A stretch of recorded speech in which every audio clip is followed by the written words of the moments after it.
അവരുടെ സ്നേഹത്തിന് പിന്നിൽ ഇങ്ങനൊരു പ്രണയകഥ ഉണ്ടായിരുന്നോ? ഒരു ട്രാജഡിയിലും തുടങ്ങിയ ലവ് സ്റ്റോറി ആയിരുന്നു അവരുടേത്. അവന്റെ അച്ഛൻ മരിച്ച് അവനെല്ലാം നഷ്ടപ്പെട്ട നിന്ന കാലം. അമരാവതി എന്ന പേര് പോലും അന്നുണ്ടായിരുന്നില്ല.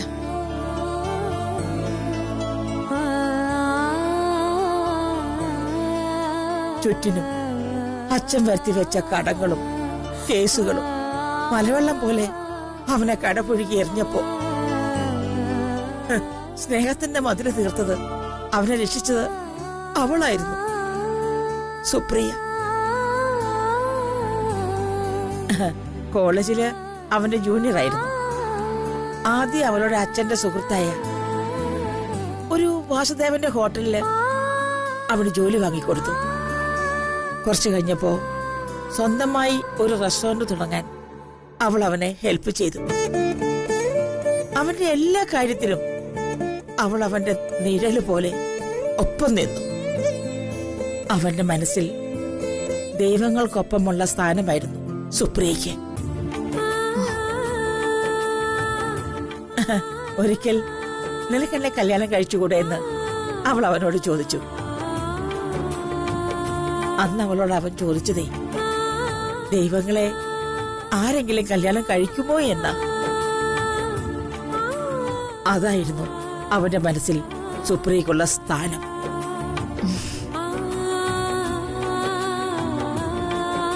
പിന്നെ എപ്പോഴാ അവര് കല്യാണം കഴിച്ചത്? ഈ വീട് പണിഞ്ഞ് ഞങ്ങൾ ഇങ്ങോട്ട് മാറി താമസിച്ച ദിവസം രാത്രി അവൻ എന്നോട് പറഞ്ഞു സുപ്രിയ അവനോട് ചോദിച്ച കാര്യം. എനിക്കതിൽ പുറത്തെ സന്തോഷം വേറെ ഇല്ലായിരുന്നു. അവളോട് വീട്ടുകാരോട് സംസാരിക്കാൻ ഞാൻ അവനോട് പറഞ്ഞു. സുപ്രിയയുടെ ചേട്ടൻ ജയരാമനല്ലേ, അവർ ഒരുമിച്ചേ കോളേജിൽ പഠിച്ചതാ.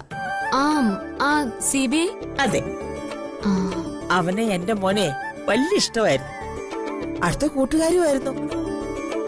അവൻ മുൻകൈ എടുത്ത സുപ്രിയെ ഡേക്കിക്ക് കല്യാണം കഴിപ്പിച്ചു കൊടുത്തത്. അപ്പോ അങ്ങനെ കല്യാണം കഴിഞ്ഞു. പിന്നീട് അവരുടെ ലൈഫ് എങ്ങനെയായിരുന്നു? മോളെ ഞാൻ നേരത്തെ പറഞ്ഞില്ലേ, ഭാര്യ മാത്രമായിരുന്നില്ലേ സുപ്രിയ അവന്. ജീവിതം നൽകിയ ദേവിയായിരുന്നു അവൾ അവന്. അവന്റെ ചേച്ചിയുടെ മക്കളെ വളർത്തുന്നതിനെല്ലാം അവൾ അവന്റെ കൂടെ നിന്നു. അവന്റെ സന്തോഷം മാത്രമായിരുന്നു അവക്ക് വലുത്.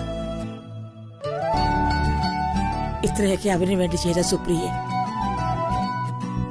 അവൻ എങ്ങനെ മറക്കും? സുപ്രിയ പിന്നെ എങ്ങനെ അമ്മ മരിച്ചത്?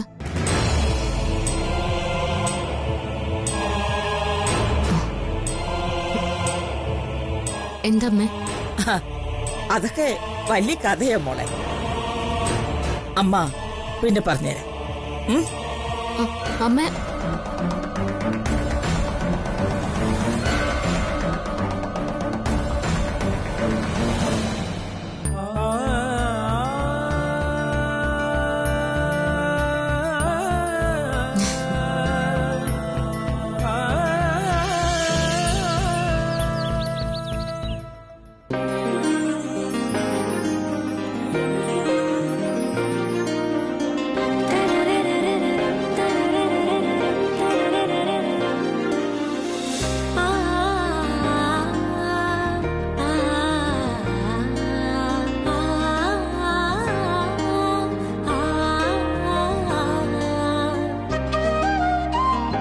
കുശിനിക്കാരനൊന്നും അല്ല ഹിറ്റ്ലർ. ശരിക്കും നിങ്ങളൊരു ഹീറോയാ. മരിച്ചുപോയ സുപ്രിയ ഓർത്ത് ജീവിതം പാഴാക്കുന്ന നിങ്ങളോട് എനിക്ക് ശരിക്കും ദേഷ്യമായിരുന്നു. ചിലപ്പോഴൊക്കെ സുപ്രിയെ പോലും ഞാൻ വെറുത്തിരുന്നു.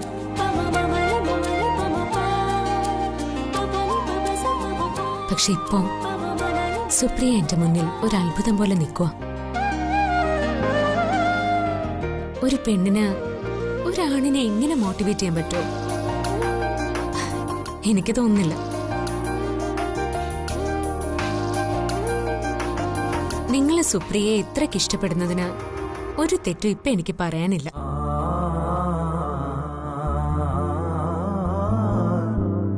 ശരിക്കും ഒരു ദേവി തന്നെയായിരുന്നു നിങ്ങളുടെ സുപ്രിയ.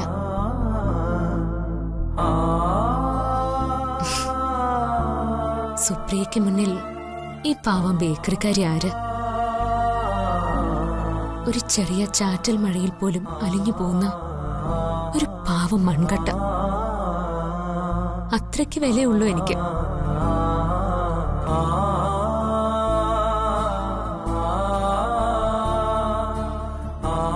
ലോകത്തിൽ ഏറ്റവും കൂടുതൽ അവഗണിക്കപ്പെട്ട പെണ്ണ് ഞാനാണെന്ന് കരുതി. എപ്പോ വേണമെങ്കിലും ഇവിടുന്ന് ഇറങ്ങിപ്പോവാൻ റെഡിയായിട്ട് തന്നെയാ ഞാൻ നിന്നത്. പക്ഷേ നിങ്ങൾ എന്നെ തോൽപ്പിച്ചു കളഞ്ഞു ഹിറ്റ്ലറെ.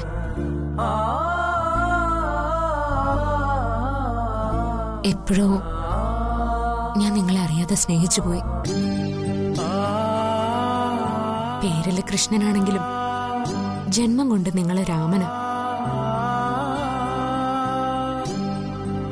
മറ്റൊരു പെണ്ണിന്റെ നിഴൽ പോലും വീഴാതെ സീതയെ സ്നേഹിച്ച രാമൻ. നിങ്ങളോട് എനിക്കൊന്നും മാപ്പ് ചോദിക്കണമെന്നുണ്ട്. പിന്നെ ഉണർന്നിരിക്കുമ്പോ ഇങ്ങനെയൊന്നും പറയാൻ പറ്റില്ലല്ലോ. ഇറങ്ങിപ്പോടി ബേക്കറിക്കാരി എന്ന് പറഞ്ഞ് ചാടിക്കടിക്കാൻ വരില്ലേ?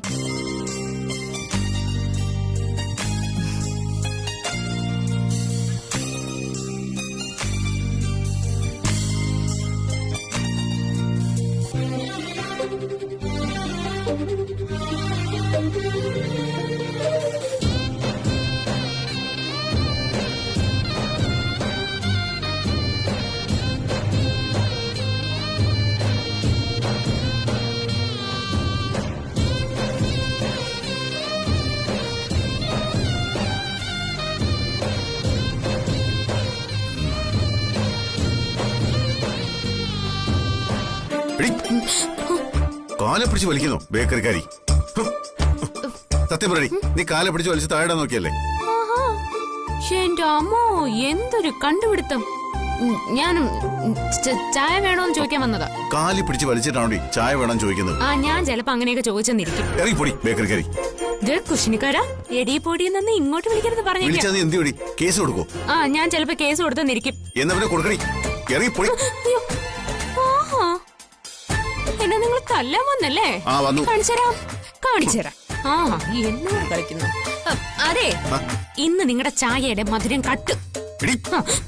കട്ടെന്ന് പറഞ്ഞ കട്ട്.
അവന്റെ എല്ലാ കാര്യത്തിലും അവൾ അവന്റെ നിഴല് പോലെ ഒപ്പം നിന്നു.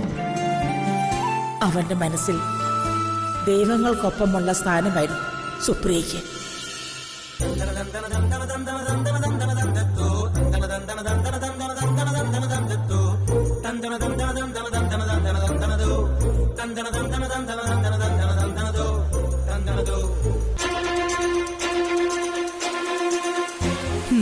ഹലോ മാഡം, ഏത് സ്വപ്ന ലോകത്താ? ചായ തിളച്ചു. അയ്യോ,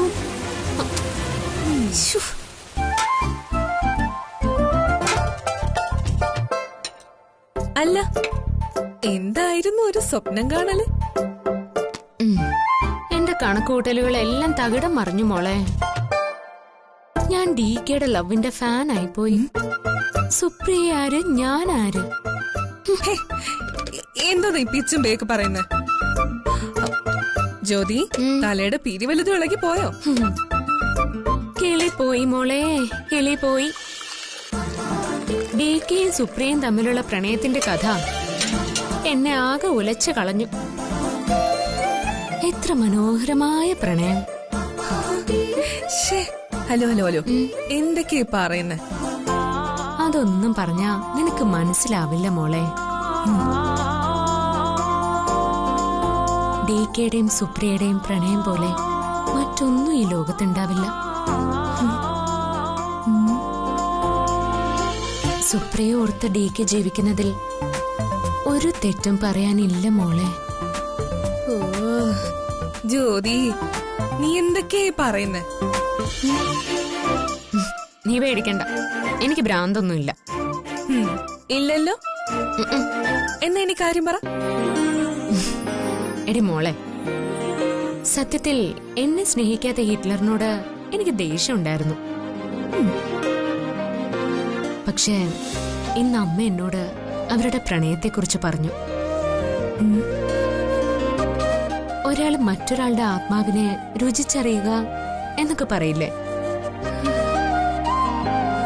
അതായിരുന്നു അവർ തമ്മിലുള്ള പ്രണയം. മോളെ ജ്യോതി, നിനക്കിത് എന്ത് പറ്റേടി? ഈ ജന്മം മാത്രമല്ല, ഇനി എത്ര ജന്മങ്ങൾ DK സുപ്രിയയ്ക്ക് വേണ്ടി ജീവിച്ചു മരിച്ചാലും അതിലൊരു തെറ്റുമില്ല. ഞാൻ ആ ഹിറ്റ്ലറിന്റെ ഫാനായി മോളെ. നീ എന്തൊക്കെ ജ്യോതി പറയുന്നേ? എനിക്കൊന്നും മനസ്സിലാവുന്നില്ല. നിനക്കൊന്നും മനസ്സിലാവില്ല, കാരണം നീ ഒരു കുട്ടിയാ.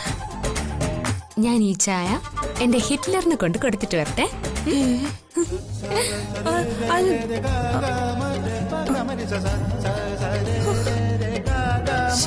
എന്റെ കൃഷ്ണ, ഈ ജ്യോതിക്ക് ഇത് എന്തു പറ്റി?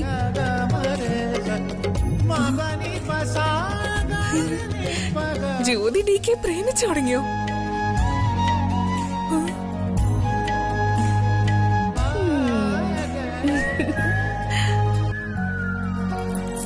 നിക്കടിയോടെ ഒരു കുടുംബം തകർക്കാൻ നോക്കിട്ട് ചിരിച്ചുല്ലസിച്ച് നടക്കുന്നോ? എങ്ങനെ എങ്ങനെ എങ്ങനെ എങ്ങനെ കുടുംബം തകർക്കാൻ നോക്കിന്നോ? ആരുടെ കുടുംബം? നിങ്ങൾക്ക് എന്തു പറ്റി മരുമക്കളെ രാവിലെ തന്നെ? നീ കാരണം ചിത്രയും ബാലും ഡിവോഴ്സിന്റെ വക്കിലെത്തി. ഓ, അപ്പൊ അതാണോ കാര്യം? ചിത്രേ, ഒന്ന് ഇങ്ങോട്ട് വന്നേ.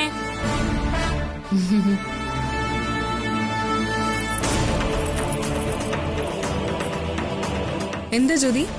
ഓ, എത്തിയോ അമ്മായിയമ്മയുടെ സെക്രട്ടറി? ഞാൻ ആരുടെയെങ്കിലും സെക്രട്ടറിയോ പ്രസിഡന്റോ ആയിക്കോട്ടെ, ഏതായാലും നിങ്ങളെ പോലെ കുടുംബം കലക്കാൻ നടക്കുന്നില്ലല്ലോ. ചേടാ, ഇവര് പറയുന്നു ഞാൻ കുടുംബം കലക്കിന്ന്, നീ പറയുന്നു ഇവര് കുടുംബം കലക്കിന്ന്. സത്യത്തിൽ ഇവിടെ ആരുടെ കുടുംബമാ കലക്കിയത്? കുടുംബം കലക്കിയത് നീ തന്നെയാ, വേറെ ആരുടെയും അല്ല. ഇവളുടെയും ബാലുന്റെയും. അതെ, ജ്യോതി കാരണം എന്റെ ജീവിതത്തിൽ ഒരു കുഴപ്പവും സംഭവിച്ചിട്ടില്ല. സംഭവിച്ചത് മുഴുവൻ നിങ്ങൾ കാരണം.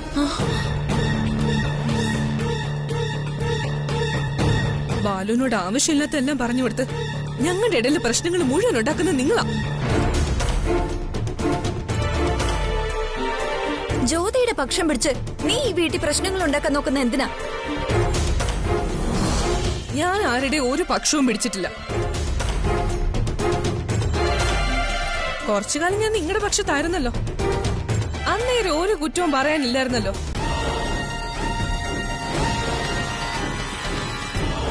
ജ്യോതി നന്മ ചെയ്തപ്പോ ഞാൻ അതിനെ അംഗീകരിച്ചു. അതിലിപ്പോ ആർക്കാ കുഴപ്പം?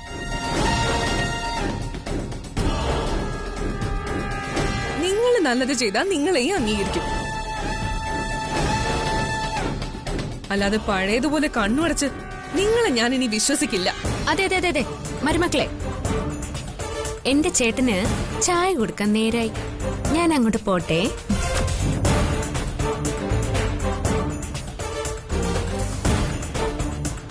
അതെ, ഡി കെയും ജ്യോതിയും തമ്മിൽ തെറ്റിക്കാൻ നിങ്ങൾ എത്രമാത്രം ശ്രമിക്കുന്നോ അതിന്റെ ഇരട്ടിയായി അവര് തമ്മിൽ സ്നേഹിക്കും.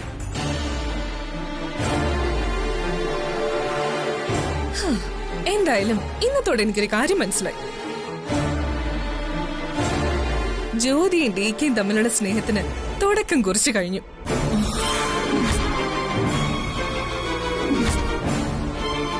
അതിന്റെ ഫസ്റ്റ് ബെല്ല ആ കൊണ്ടുപോയ ഒരു കപ്പ് ചായ.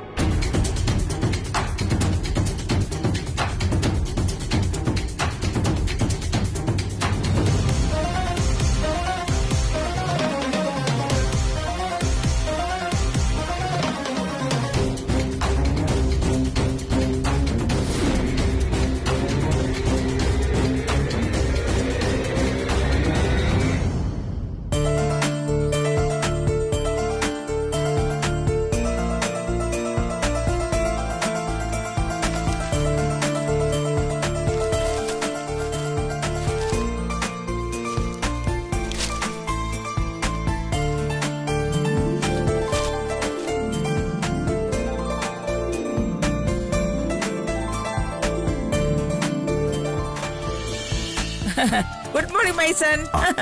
Good morning. നിന്റെ ഫ്ലൂ ഒക്കെ പോയടാ മോനെ? മാറി.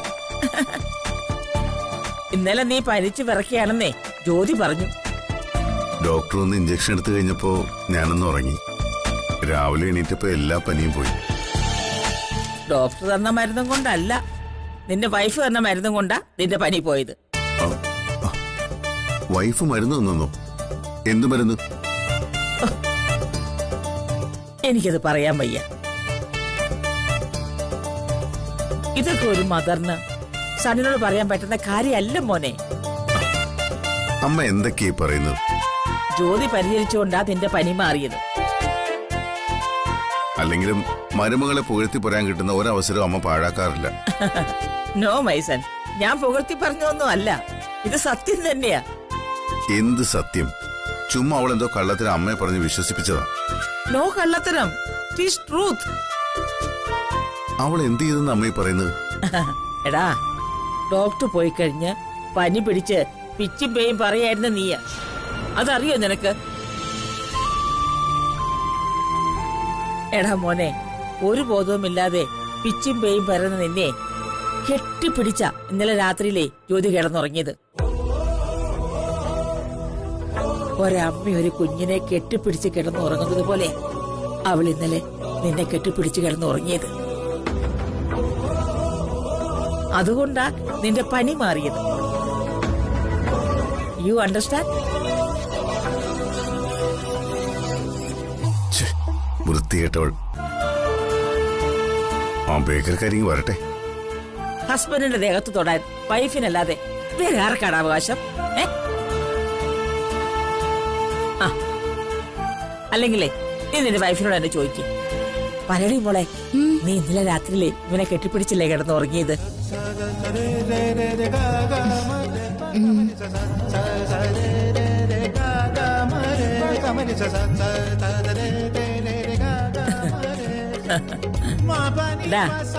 ആദ്യം നീ അവള് കൊണ്ടുവന്ന ചായ കുടിക്കും, ബാക്കി അവള് പറഞ്ഞു തരും.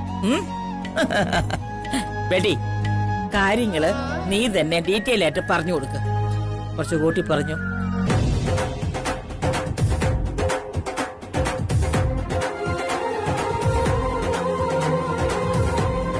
ചായ.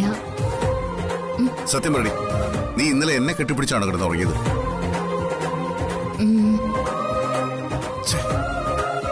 നിന്നോട് ആര് പറഞ്ഞു എന്നെ കെട്ടിപ്പിടിക്കാൻ?